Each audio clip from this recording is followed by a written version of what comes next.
Police तुमची FIR घेत नाहीत. मित्रांनो, तुम्ही कधी अनुभवलं आहे का की तुमच्याकडे गुन्हा घडला आहे, तक्रार घेऊन तुम्ही पोलीस स्टेशनला जाता आणि तुमची FIR नोंदवायलाच पोलीस तयार होत नाहीत. ही वेळ खूप कठीण असते, पण कायदा तुम्हाला हातात ताकद देतो. आज मी तुम्हाला सांगणार आहे FIR न घेतल्यास पुढची पायरी काय असते. चला तर मग सुरू करूया. त्याआधी ॲडव्होकेट अभिनंदन गायकवाड म्हणजेच AACG चॅनलला लाईक आणि सबस्क्राईब जरूर करा. व्हिडिओ शेवटपर्यंत नक्की पहा. तर पहिल्यांदा FIR म्हणजे काय हे आपण समजून घेऊया. FIR म्हणजे फर्स्ट इन्फॉर्मेशन रिपोर्ट. BNSS म्हणजेच भारतीय नागरिक सुरक्षा संहिता 2023च्या 173 कलम म्हणजेच FIR.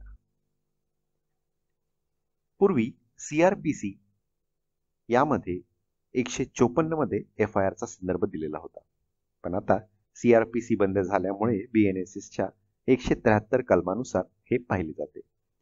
तर कोणत्याही कॉग्निझेबल ऑफेन्स म्हणजेच दखलपात्र गुन्ह्यासाठी, उदाहरणार्थ मारहाण, चोरी, बलात्कार, फसवणूक इत्यादीसाठी गुन्हा घडला असेल तर पोलिसांना FIR घेणे बंधनकारक आहे. इतर अजूनही असे गुन्हे आहेत ज्याचा आपण इथे उल्लेख केला नाही, पण हे गुन्हे सर्वांना माहीत असतात, त्यामुळे इथे उल्लेख केला. पण अनेकदा पोलीस म्हणतात हे आमच्या क्षेत्रात येत नाही, ही छोटी गोष्ट आहे, यात केस होत नाही, हा सिव्हिल मॅटर आहे आणि FIR घ्यायला नकार देतात. ही झाली पहिली पायरी. पोलिसांनी आता घेतले नाही. दुसरी पायरीमध्ये आपण पाहूया पोलिसांनी FIR लिहून न घेतल्यास आता आपण काय करू शकतो.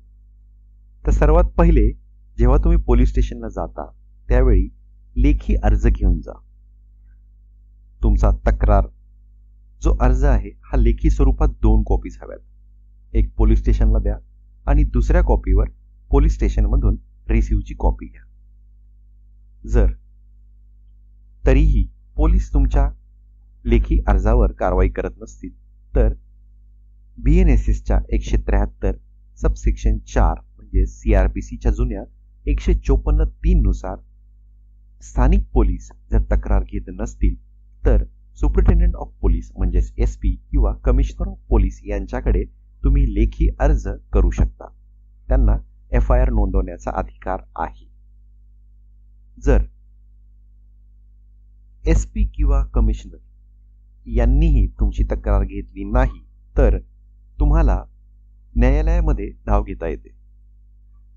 BNSSच्या 103 म्हणजेच जुन्या CRPC 156(3) नुसार तुम्ही न्यायालयात जाऊ शकता. जर SP CP यांनी तक्रारच घेतली नाही तर तुम्हाला JMFC म्हणजेच ज्युडिशियल मॅजिस्ट्रेट फर्स्ट क्लास यांच्याकडे अर्ज दाखल करता येतो कोर्टामध्ये. ते स्वतः पोलिसांना FIR नोंदवण्याचा आदेश देऊ शकतात. त्यानंतर जर समजा पोलिसांनी तुम्हाला एक अजून मार्ग सांगितला की आम्ही NCR देतो म्हणजेच नॉन कॉग्निझेबल रिपोर्ट देतो.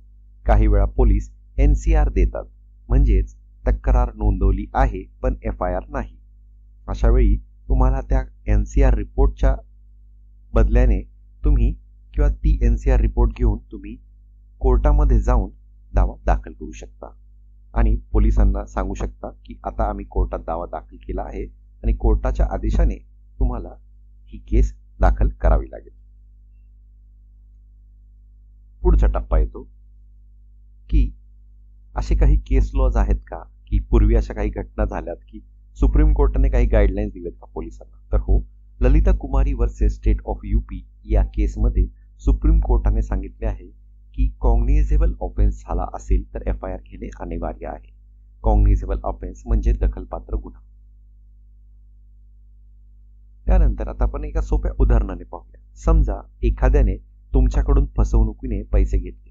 तुम्ही पोलिसांकडे जाता, ते म्हणतात हे सिव्हिल मॅटर आहे, पण प्रत्यक्षात कॉग्निझेबल ऑफेन्स म्हणजे फसवणूक 420 आहे. तुम्ही यामध्ये काय कराल. तर आपण वर पाहिल्याप्रमाणे पहिल्यांदा पोलीस स्टेशनला लेखी अर्ज द्यायचा, एक कॉपी आपल्याकडे घ्यायची. त्यानंतर त्यांनी कारवाई नाही केल्यास SP किंवा कमिशनर यांच्याकडे अर्ज करावा. जर त्यांनीही नाही केला तर तुम्ही पोलीस यांच्या आदेश देण्यासाठी न्यायालयामध्ये धाव घेऊ शकते. तर मित्रांनो, FIR न घेतल्यास तुम्ही असहाय्य नाही. कायद्यात तुम्हाला CRPCच्या 154(3) हा पूर्वी होता आणि आत्ताचा BNSS 173(4) नुसार आणि 175(3) नुसार मजबूत शस्त्र मिळाली आहेत. नेहमी लक्षात ठेवा, गुन्हा झाल्यास FIR हा तुमचा हक्क आहे. पोलिसांचा हा कोणताही अधिकार नाही न घेण्याचा. यामध्ये आज आपण इथेच थांबूया. हा व्हिडिओ तुम्हाला उपयोगी पडला असेल तर लाईक करा, कमेंट करा आणि तुमच्या मित्रमैत्रिणींना जरूर शेअर करा. आणि हो, अजून अशाच कायदेशीर माहितीच्या व्हिडिओसाठी आमचा चॅनल AACG म्हणजेच ॲडव्होकेट अभिनंदन गायकवाड लगेच सबस्क्राईब करा आणि धन्यवाद.